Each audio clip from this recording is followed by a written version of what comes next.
So while I was gone for a couple days, I was thinking, Yu-Gi-Oh has some great relationships, some real endearing characters that work great off each other.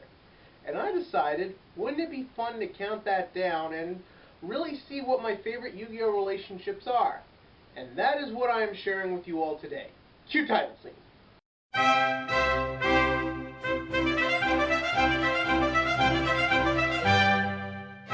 First things first. This is not specifically to people. This can be any number of Yu-Gi-Oh relationships throughout the series. It can be any number of people, not just 2, 3, 4, whatever. And also, this will be spoiler heavy. So if you haven't watched all the Yu-Gi-Ohs and seen everything the show has to offer, get to that.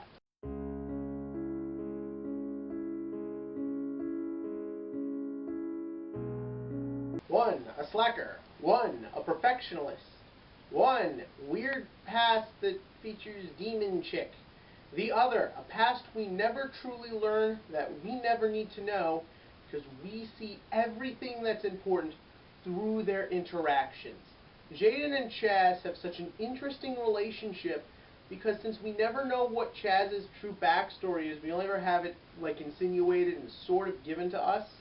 We have to figure it out for ourselves, and we get our true inside depth into this through Jaden's eyes. We see when these two duel, or just their interactions, just what kind of past Chazz must have had. He's clearly someone who was told, you have to be perfect, you have to serve the family, you have to do all this and that, and you see how that gets to him.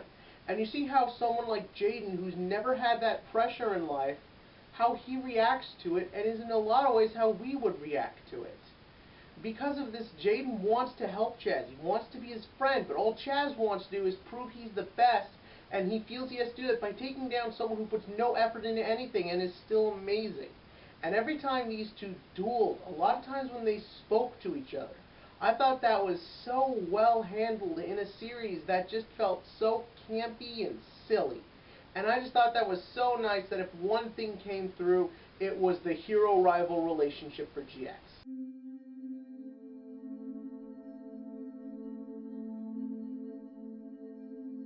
I know I've made fun of Leo and Luna a lot in these videos, and yeah, I mean every single word of it. But where this relationship starts between these three characters is paramount to 5Ds.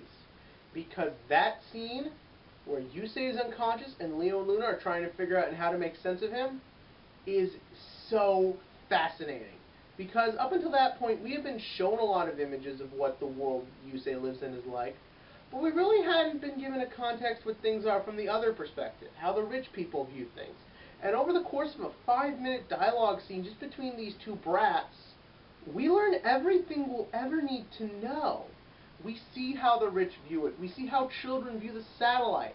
We see how views on dueling have changed.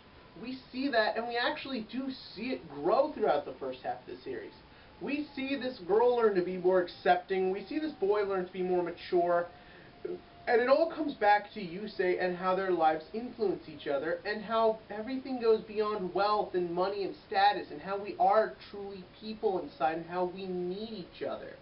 Unfortunately, this relationship does get ruined by the second half of 5Ds when they basically just turn into pop-up characters.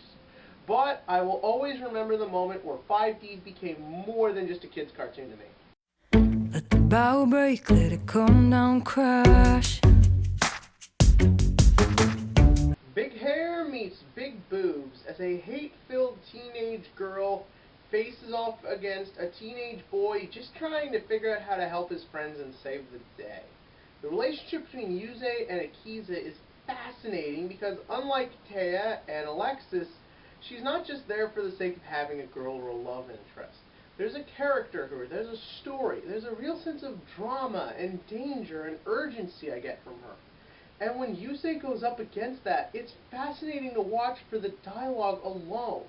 They are coming from such different angles, but with such a same sense of torture and misery in life, that how could you not be fascinated by it and want to see the relationship go further?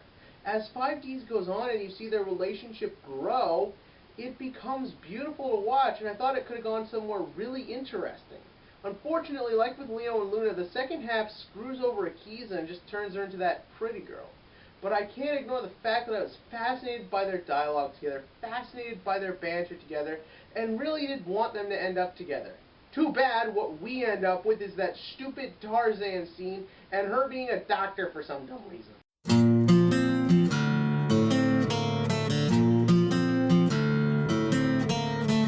As I said, GX Seasons 1 and 2 were campy and silly. But once Yubel showed up, everything changed for the better. The character was dark, creepy, disturbing. Psychological horror is always good in this franchise because it's handled very well. And when you had that go up against calm and carefree Jaden, it was beautiful. And then when you added in the backstory, even though, yeah, there's a couple holes in it, it was still so excellently handled. Because it's that idea that, at its core, no one is at fault here. You know, on the one hand, you could blame Yubel for what she did, but Yubel was just doing what she was supposed to, what she'd been doing for centuries. There was no real way for her to know the world had changed. She was just doing the only thing she knew how to do.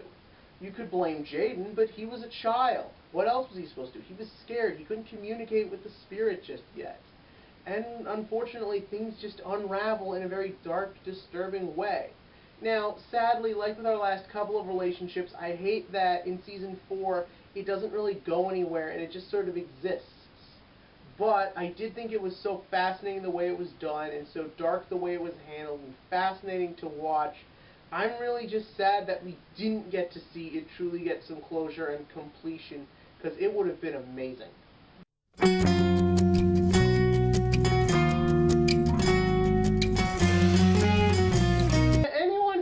My Sekirei review, they know I hate harems. And to be honest, when Anna showed up, that's what this was starting to feel like. Yugioh has 3 girls throughout the series in love with him. He gets all the bitches. But I weirdly loved this. I thought it was hilarious. The story knew they were dealing with children. They knew that realistically there was no sex to worry about. There was nothing inappropriate to worry about. It just let itself have fun with the characters. It let it be cute, it let it be silly, it let Anna and Kathy get just as much personality, if not more, and then Kotori. And it used it very well, and I'm not going to lie, I loved that scene towards the end, where Kathy realized as much as she cares about Yuma, and as much as she likes him, it was better that Kotori go with him to fight the Barians. I thought that scene was so nice, so well-ly handled, showed how all our characters were maturing and growing. And, you know, I could sit through all the dumb romances in the world just to see something very nicely handled like this with just some dumb kids.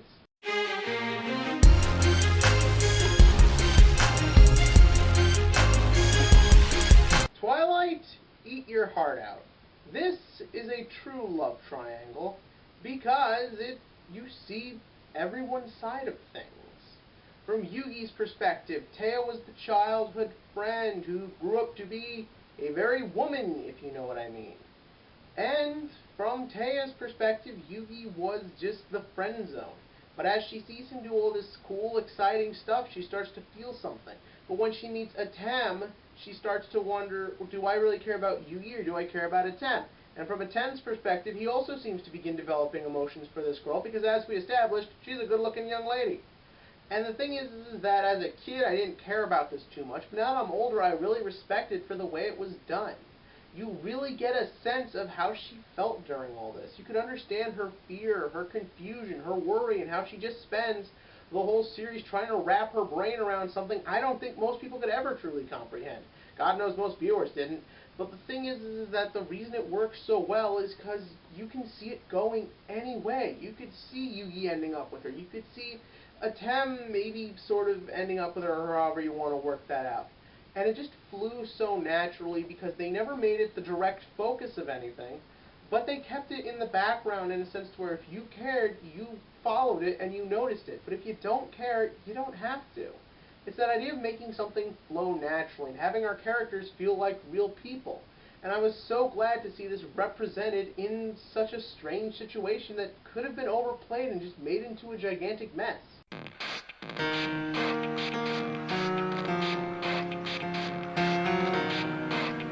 4 is number 4, and he deserved it perfectly. Him and Ryoga have such a fascinating relationship. You could have done a whole series on that and it would never get boring. It's so fascinating to see Ryoga be this hell-bent, avenger almost type character, very violent, very dark, going after someone who's just purely psychotic and insane, or at least that's how he perceives it all as, and how it seems to us, the viewer. I loved when they learned something, we learned something, and that it was always in a very natural way. I loved how Tron tortured them both in the end. I love how they both came to respect each other. I just love the way the whole thing looked. I love the idea that as this progressed and we learned more, I found myself asking myself, if I was in their situations, would I be any different? Could any person become that violent as Ryoga does throughout this? Could one person be driven to do all this just to save their family like 4? It was beautiful to watch. It was fascinating to think about. And this is not the only time you're going to see Ryoga on this list.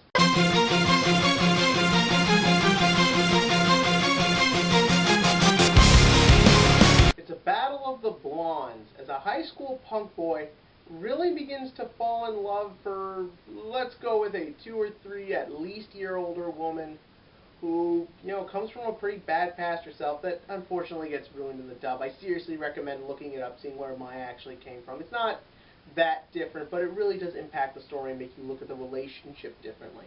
And that's really what's interesting about this one, the way you can view it. It's really a love that kind of develops from, him being just an innocent idiot, and her really developing feelings for that, and it's very interesting to see how tragic that becomes. And again, it all ends well, and again, we probably all assume that they end up together, but I love the way they incorporated the darkness into it, that she didn't want to give into bonds, she didn't want to give into friendship, because she's just programmed not to, and that idea that we change because of the people around us. Joey is who he is because he has the influence of Yugi and the others, and Mai becomes a better person and a truly honorable duelist because of her relationship with Joey and in turn the others. In a sense, the true definition of a romance.